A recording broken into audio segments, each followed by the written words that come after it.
So many people, as an activist today, would ask me what was the pivotal point in my life that put me on a road of activism. I graduated from Wayne State in 1969 with my degree, 1969, in communications and rhetoric. I thought I was all of that. And I went and applied to Motown Records for a job. So remember, Dr. King had been assassinated in 68. I graduated in 69, a movement all over the country. What I learned was that even in a predominantly Black company, women were second-class citizens. And my boss, who was an amazing man, who was one of the speechwriters for Dr. King, he left Detroit and to move to California. And they were looking for a director to replace him. And he says to me, a very nice man, just brilliant. He was not as educated as I was, but he was a man. And he says to me, well, we're looking for a director to come in and run this office. And I need you, Pat, to teach him everything you know. I said, I want that job. He said, well, no, the man that we're looking at has a family and a wife and children, and you're just a single woman. And I said, there's something wrong with that. Something wrong with that thinking. And so I left and went back and got my master's and my doctorate and began to organize around women's issues. Welcome to A Nurse First. This is Patricia Coleman-Burns telling her own A Nurse First story. One would think it would be in terms of Black awareness, but it was in terms of women and Black women awareness.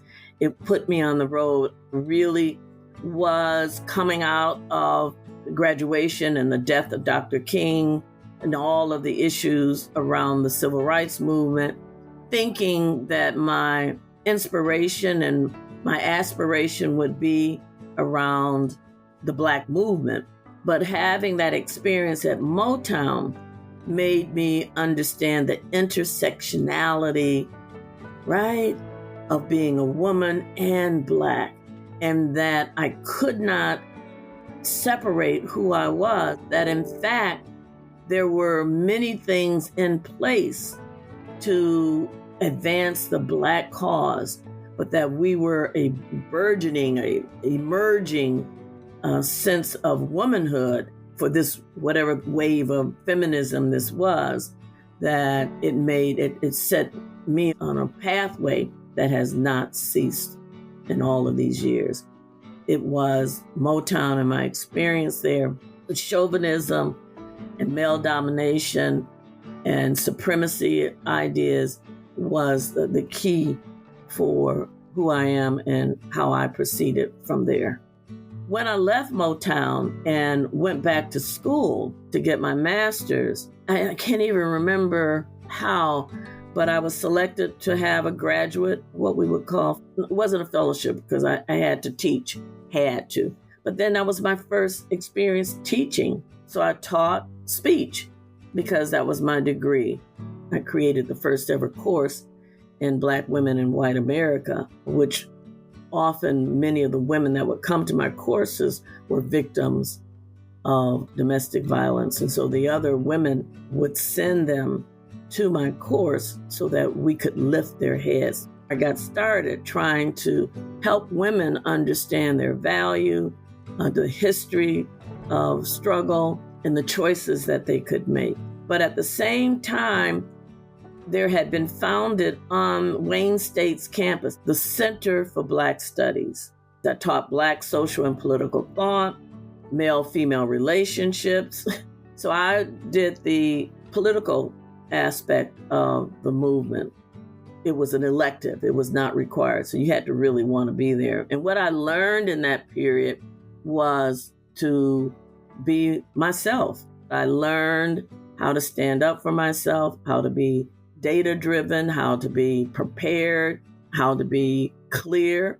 And as well as the strength that I learned and gained around teaching, how to take people from where they were to give them a vision of who they could be and to show them how to get there. And so around 1989, the students were in the same kind of period that we find ourselves, the notion of defunding or cutting the budgets of Black studies. I mean, we're in the same period right now. And of course, I wasn't worried, but the students came to me and they said, they're going to cut our budget. We're not having it. And then on, I guess, April of 1989, they came to me and they said, Dr. Coleman-Burns, we're going to take over the university and we're just letting you know. I said, okay, all righty. And so they took over Helen Newberry Joy for 11 days. My husband and I were in there with them for 11 days to make sure that they were at the highest level of their own integrity. We had lectures and study-ins and all these things because what they wanted was, instead of a center, a degree granting department. And I was on the negotiating team because I believed, that we could all come to this. We could compromise and figure out between the powers that be and these students with a mutual resolution. Now, I was well known by the president of the university because of my work on women.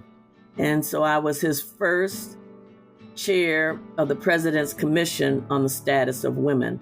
And so he was like, Pat, why are you in here? I said, these are our students.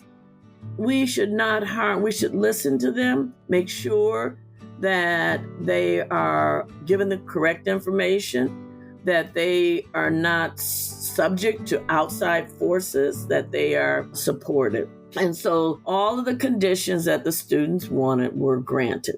We moved from a Center for Black Studies to a Department of Africana Studies, and I think they got 5 tenure track positions. Much to her surprise, the positive changes in the department did not translate into positive outcomes for her career. In fact, shortly after resolving the sit-in, Patricia learned there would no longer be a position for her at the university.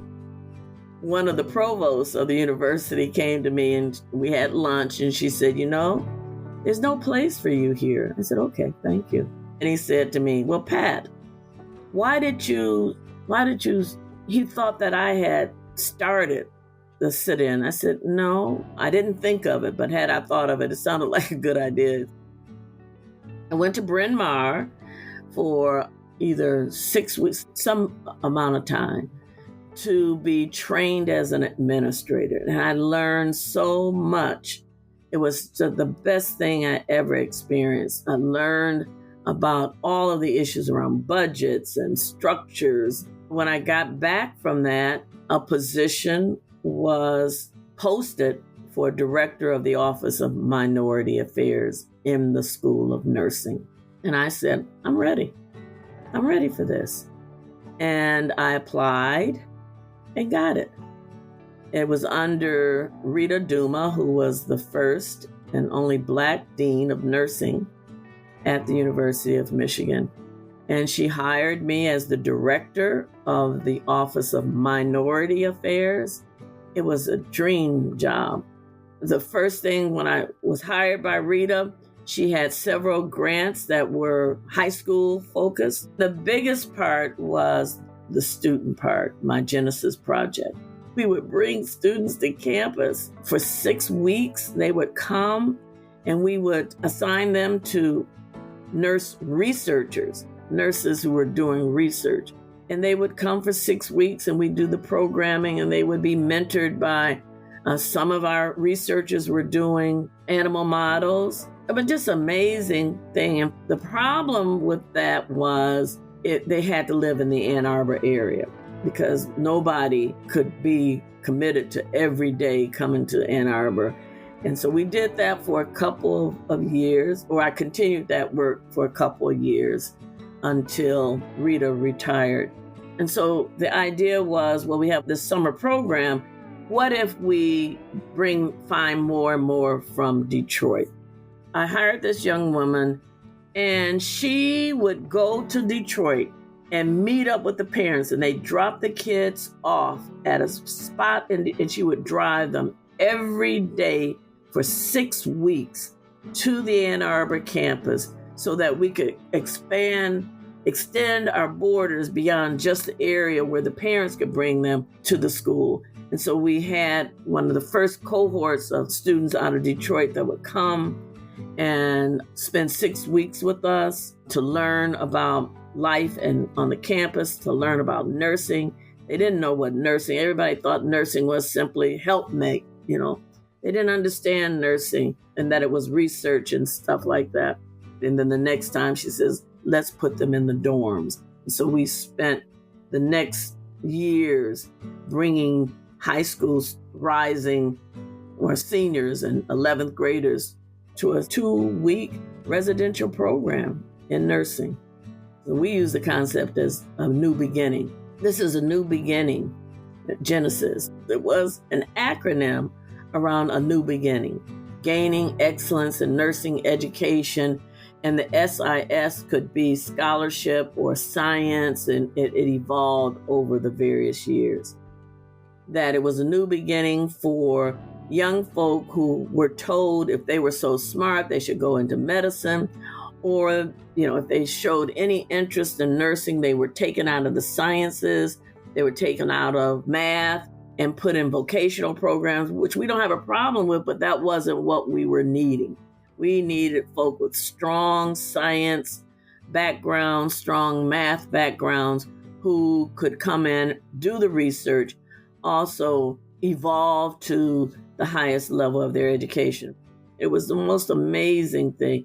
All those people in the upper part of Michigan, bringing them in, and the rural communities, because we knew that we needed nurses to go back into those communities in order that the people would have good health. So I saw myself as a pioneer. I kept pushing that it wasn't about admissions, because folk they would admit the students and then blame the students when they couldn't succeed. I felt that that was something that nursing could benefit from, understanding that students who come from low income school districts that did not have AP and may not have had access to certain resources, whether they were in urban areas or rural areas, that they really had the capabilities. If we gave them head starts, if we gave them information on how to be successful, they would. People thought that I was out of my mind. I had faculty in the early years that when I was doing peer facilitated study groups, I would say, could you send your students to my study groups? But I need them to come at the beginning of the semester so they can get the core ideas. And I had faculty say, oh, well, Pat, when they fail their first exam, then they'll come. And I was like, that's too late.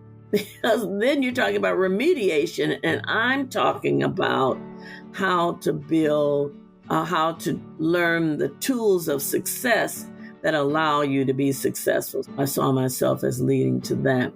The whole notion of looking at the wholeness of students, not just them in the classroom, but providing support for them.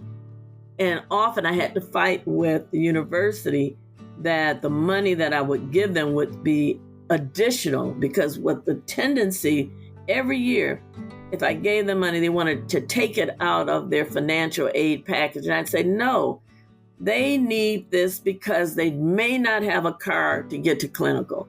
When students, we require they have scrubs and that they have stethoscopes and all.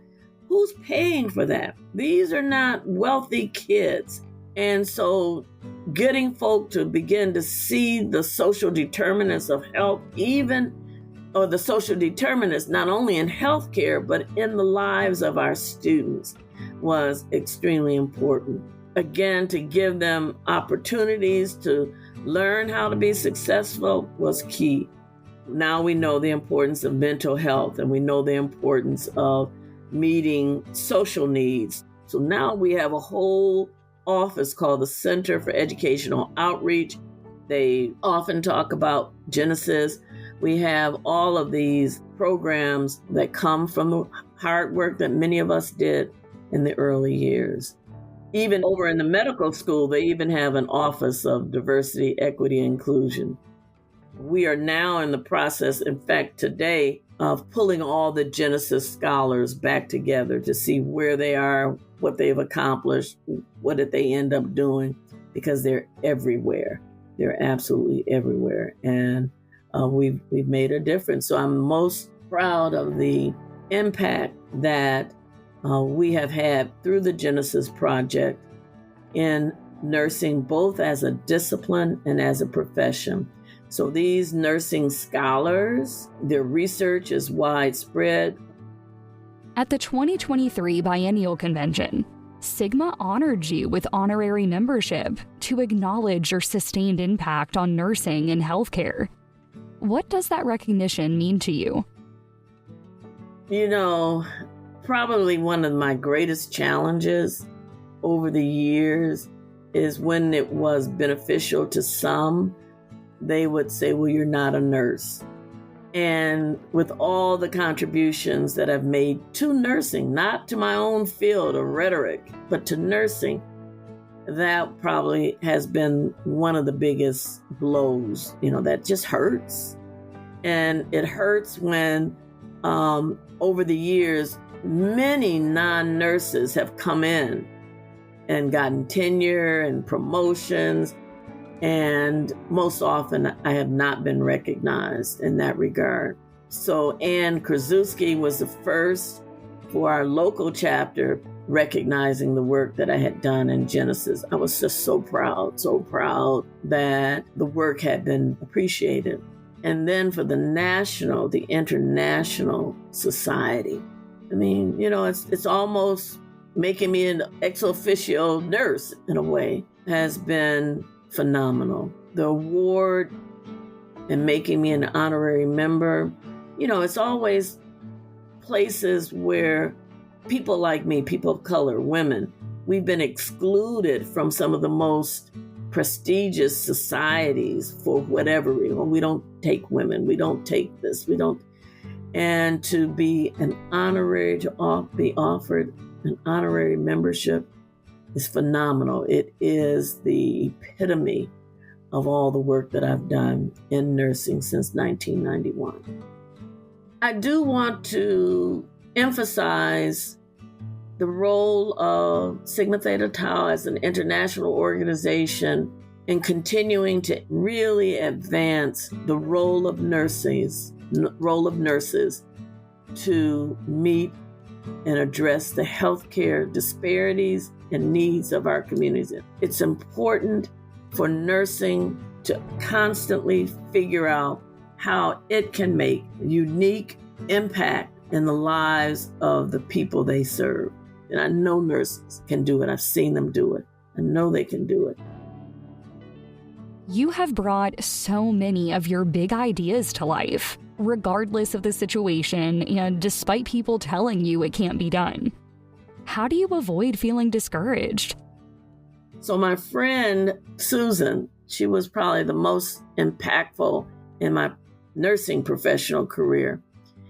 And we would talk about the whole hockey thing. Don't look at where the puck is, but look at where it's going.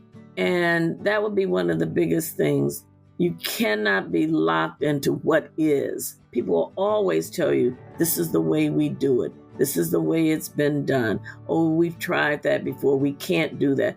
There is no such thing as we can't. We just have to figure out how to do it. So looking at where we're going, where is the world going to be? What do you want it to be as we move to the forward? And what does it take for you to get there? I think the other thing is to understand that a vision that I have is probably not given to anybody else. And the danger of that is, I said that people will say, well, we've never done it that way. But don't let anybody take your dream from you. It's not their dream, it's yours. It's yours, and nobody sees it the way you see it. Nobody. You can build it and share it, and perhaps people will catch the fire, but more than likely you'll have to carry this baby by yourself until it's ready to be birthed. Stay the course. There is no problem that we cannot solve. Stay the course. Know that a vision that you have is yours. Other people may not see it. They may not understand it, but it's yours, and it's yours. And if it was given to you, that means you have the ability and capability to make it happen. We do not have to compete against each other. We live in a world that says, if I succeed, you can't. But what if all of us do? What if all of us are able to bring together our bestest selves and our wildest dreams and are able to fulfill it? Thank you for listening to A Nurse First from Sigma. If you loved this episode, do us a favor and subscribe, rate, and leave us a review. It is very much appreciated. For more information about A Nurse First and Sigma, visit sigmanursing.org. Until next time.